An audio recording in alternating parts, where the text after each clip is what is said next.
History is not simply what happened. It is the story that gets told. And the person holding the pen holds the power to shape empires, to justify invasions, and to define the legacy of the dead. Nowhere is this truth more stark, more contested, than in the final, desperate days of Moctezuma II, the divine emperor of the Aztec people. There is a scene, burned into the memory of the Americas, that stands at the heart of this contest. Picture it June 1520. The city of Tenochtitlan, the magnificent Aztec capital, is a hornet's nest of fury.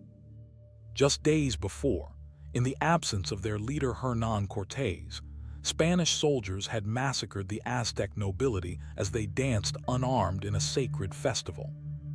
The city, once placid and fearful of the strange visitors, has erupted in righteous violence. The Spanish are now prisoners in the palace they once occupied as guests, besieged by thousands of warriors. Into this chaos, a figure is led to a rooftop. It is Moctezuma, the Huey Tlatuni, the great speaker, a man once revered as a living god. Now he is a prisoner in his own palace, a puppet of the invaders. He is brought forth to speak to his people, to quell their rage, to command them to lay down their arms. What happened next? What were the last words spoken by this broken man? Did he plead for peace? Did he submit to a foreign king? Or did he curse his captors? And how did he die? Was he struck down by his own people, a traitor rejected by those he once ruled? Or was he silently murdered in the shadows by the very men he was forced to serve? For 5 centuries, 2 vastly different stories have been told.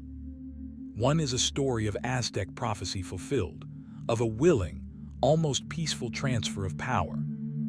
The other is a story of a Spanish lie, a cynical piece of propaganda designed to cover up the murder of a king and legitimize the theft of his empire. The death of Moctezuma is the ideological cornerstone of the conquest of Mexico. To understand what really happened on that rooftop is to understand the nature of the conquest itself. Before we delve into this historical mystery, I invite you to subscribe to our channel. We are committed to peeling back the layers of propaganda and myth to find the truth of the past. Your support is what makes these investigations possible. Please share your own thoughts in the comments. History is a dialogue, not a monologue. Now, let us return to that palace in Tenochtitlan and attempt to hear the true last words of a dying emperor. The first version of the story, the one that dominated the history books for centuries, comes directly from the pens of the conquerors. The most important account is from Hernán Cortés himself, in the detailed letters he sent back to the King of Spain, Charles V. This is history written not by a neutral observer, but by the man who had the most to gain from a particular version of events.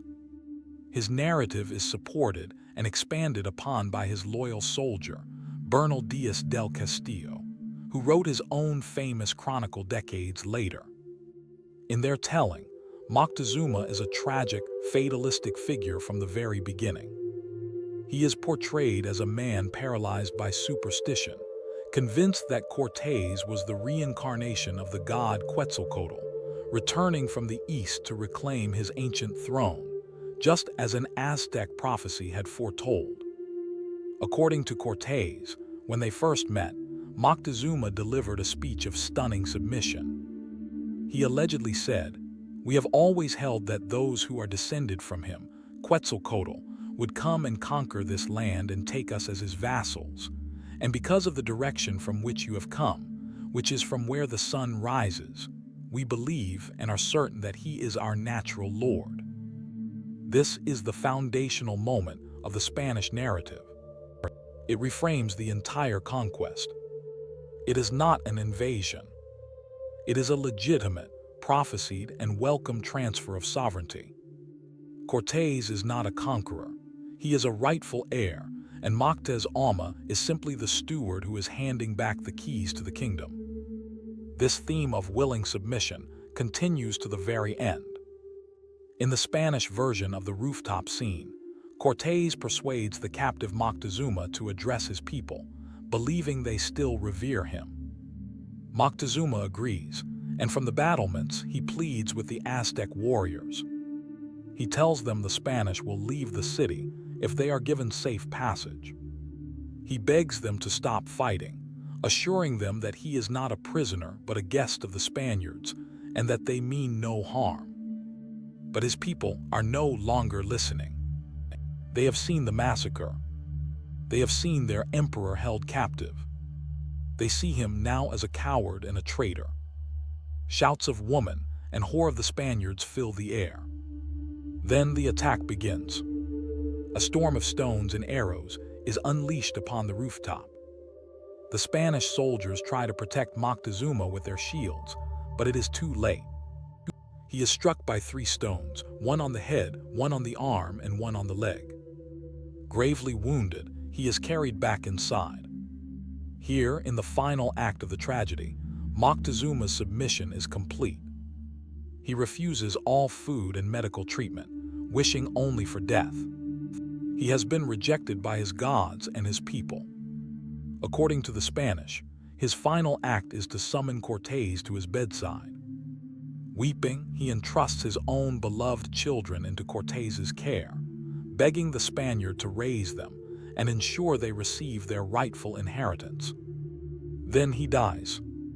His death is not the fault of the Spanish. It is a suicide born of despair, prompted by the rejection of his own subjects. It is a neat, tragic, and incredibly convenient ending.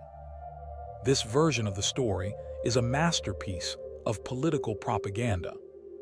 To understand why, we must understand Hernán Cortés's precarious position.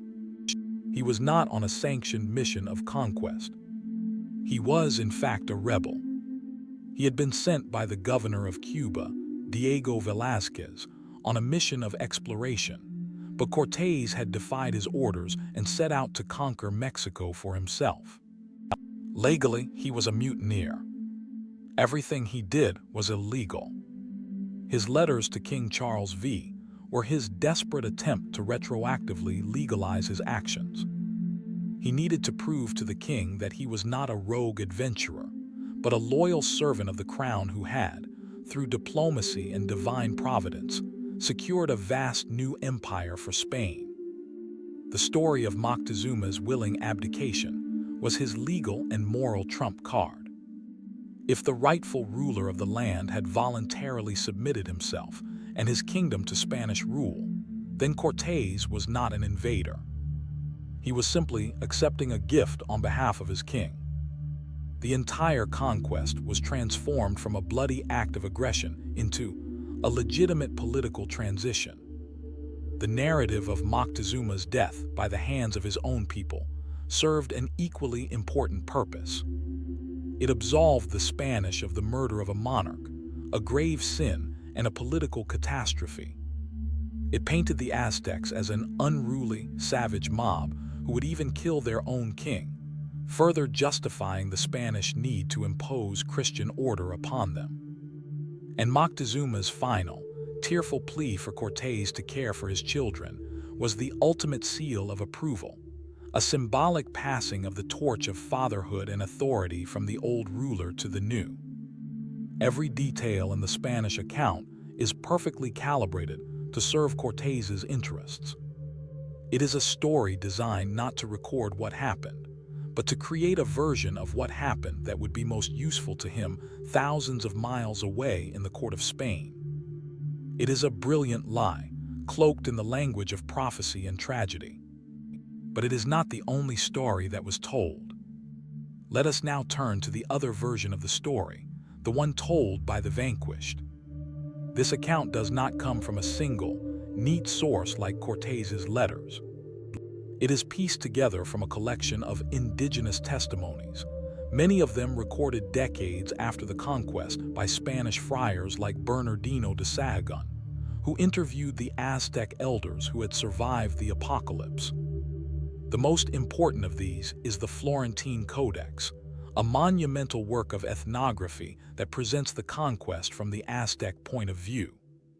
Other accounts come from the descendants of the Aztec nobility, like Fernando Alvarado Tezozamac. These sources are not without their own biases and filters, but when read together, they paint a starkly different portrait of Moctezuma and his final days. In the indigenous telling, Moctezuma is not a weak-willed fatalist. He is a proud, deeply pious, and calculating ruler caught in an impossible trap. His initial welcome of Cortés is not an act of submission, but a strategic decision rooted in diplomacy and a desire to understand the nature of the powerful new force that had arrived on his shores. He was cautious, perhaps to a fault, but he was no fool. The indigenous accounts of the rooftop scene are dramatically different. Some versions omit the speech entirely. In others, Moctezuma does speak, but his words are not of submission. They are words of fury. In one account, he is forced to the rooftop and angrily demands of his people, "What is it you want? Your lord is not dead." He tries to command them as a king, not plead with them as a puppet. But the most critical divergence is in the manner of his death. In the indigenous accounts, the stoning is either a minor event or it does not happen at all. The true cause of death happens later, in the shadows of the palace, after the Spanish realize their situation is hopeless and begin to plan their escape from the city, the escape that would become La Noche Triste, the Night of Sorrows. From the Spanish perspective, a living Moctezuma was now a liability, not an asset. He had failed to pacify his people. If they left him behind, he could be rescued and could lead the Aztec war effort against them. He was a witness to their crimes, especially the massacre at the festival. He had to be silenced. According to the Florentine Codex and other native sources, after the Spanish decided to flee, they murdered Moctezuma. The accounts say he was stabbed or strangled to death, along with other captured lords. His body and that of Itzcuitzin, the lord of the neighboring city of Tlatlauco, were then unceremoniously bundled up and cast out of the palace, left for his own people to find. The discovery of their murdered emperor only fueled the Aztecs' rage. His body was taken away, and because he was now seen as having failed his people, he was given a cremation, but one without the usual pomp and ceremony afforded to a great king. This version is not a neat tragedy. It is a brutal, pragmatic act of political murder. It lacks the convenient symbolism of the Spanish account, but it possesses a cold, military logic. So we have two irreconcilable stories. An emperor who dies of a broken heart after being rejected by his people, or an emperor who is murdered by his captors when he is no longer of use. A prophecy fulfilled or a lie constructed. Where does the truth lie? When we weigh the evidence, the Spanish narrative begins to crumble under the weight of its own convenience. The idea of a powerful warrior king, the head of a militaristic empire, simply giving away his kingdom based on a legend strains credulity. The ideology of Aztec kingship was rooted in strength, in the leader's duty to protect and expand the state. A willing abdication would have been the ultimate dereliction of that sacred duty. Furthermore, Cortés's motive for creating this narrative is overwhelmingly strong. His entire career, his wealth, and even his life depended on the King of Spain accepting his version of events. He was, in effect, writing his own legal defense, and Moctezuma was his star witness, a witness whose testimony he was free to invent. The indigenous accounts, on the other hand, while filtered and recorded later, have a ring of brutal authenticity. The murder of Moctezuma makes perfect tactical sense from the perspective of the cornered and desperate conquistadors. It was a ruthless but logical solution to a strategic problem. The anger of the Aztec people, too, is more logically explained by the discovery of their murdered king than by a sudden rejection of a leader they had revered for nearly 2 decades. The most likely scenario is a complex fusion of the two, with the truth leaning heavily towards the indigenous version. Moctezuma was, without a doubt, a deeply religious man. The arrival of the Spanish, coinciding with numerous terrifying omens, surely shook him. His initial hesitation and diplomatic approach were likely colored by a genuine fear that he was dealing with supernatural forces, the prophecy element of the story. He tried to manage the crisis through caution and observation, a strategy that catastrophically backfired when his guests revealed themselves to be captors. Once a prisoner, he was powerless. The speeches of submission that Cortés attributes to him are almost certainly fabrications or gross exaggerations of polite, diplomatic language, twisted into a legal document of surrender. On the rooftop, he may have been struck by a projectile. The chaos of the battle was real, but it is highly unlikely to have been the cause of his death. The final, decisive act was almost certainly murder. Stabbed or strangled in the dark, his body disposed of before the Spanish flight. The true story of Moctezuma's death is not one of tragic irony, but of cold-blooded assassination. So why does this matter? 500 years later, it matters because the story of Moctezuma's death became the foundational myth of colonial Mexico. The image of the weak, superstitious native king handing his empire over to the superior, Christian Europeans was used for centuries to justify colonial rule. It framed the conquest not as a violent act of dispossession, but as a natural, even divinely ordained, event. To challenge the story of his death is to challenge the moral and legal legitimacy of the entire colonial project. It is an act of historical justice. It restores agency and dignity to Moctezuma, recasting him not as a willing collaborator, but as a leader who faced an unprecedented crisis and was ultimately murdered. It recasts the Aztecs not as a fickle mob who turned on their leader, but as a people who rose up in righteous fury against invaders who had massacred their nobles and taken their king hostage. The true last words of Moctezuma were not recorded.